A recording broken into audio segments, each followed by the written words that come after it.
most of the players, they don't know, the amateurs, how to stand for the ball. And the mistake they make, they stand straight behind the ball, and when they want to shoot, then the cue is not in line. Yeah, the cue ball and the object ball in the pocket where it should be. So I have an idea just to hold the cue on the balance point and let your arms just hang beside your body.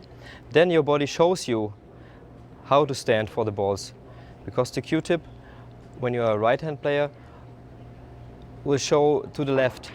So what I have to do now is just move my body to the right, and now I'm in the perfect stance. Yeah. I like that. That's I never seen that before, but I really like that. I'm going to start teaching that one. I have it in my school. So right-hand players. And one thing he was talking about, when you're facing like this, the cue's there. But also the other extreme too, if you're like this, you've seen people play like this. Now they're off balance, And the way you're showing makes you got a really good balanced, natural, stance, and you're standing natural. You got a good balance to, But if you stand like this too much, of course, when it's dinner, it's going, most people are going to be standing, but they're going to have about a 45-degree angle right in here, or sometimes less, Another way is you take a straight-in shot like this, and to get that 45-degree angle, if I face the pocket over here, okay, if I'm looking straight at the pocket for my body, okay, and then when I come into the shot, this is, let me get over here.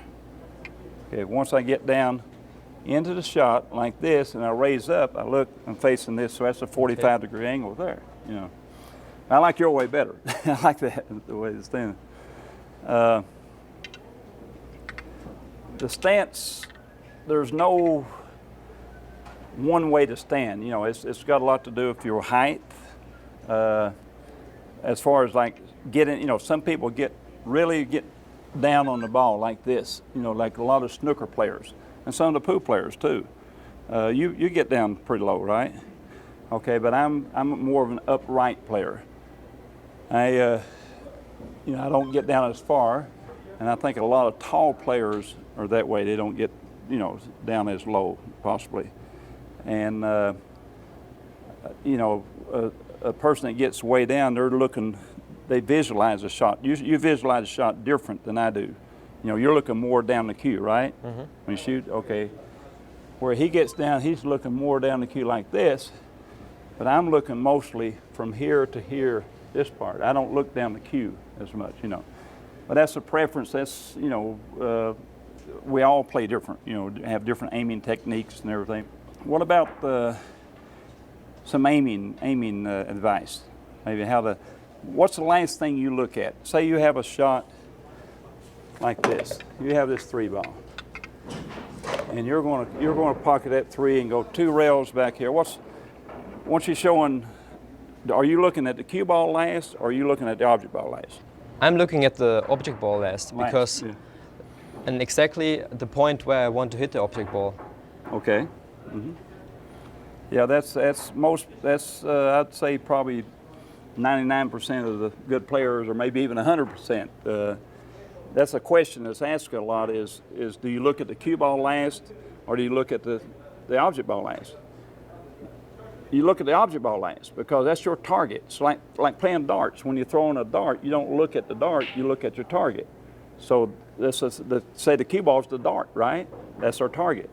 So what Thorsten is saying, so here's his contact point on the 3-ball. So he gets down, he looks at the contact point. His eyes is going to go from the cue ball to the contact point, cue ball to the contact point. But when he strokes, his final stroke, he's looking at this contact point because that's his target. That's what he's shooting at.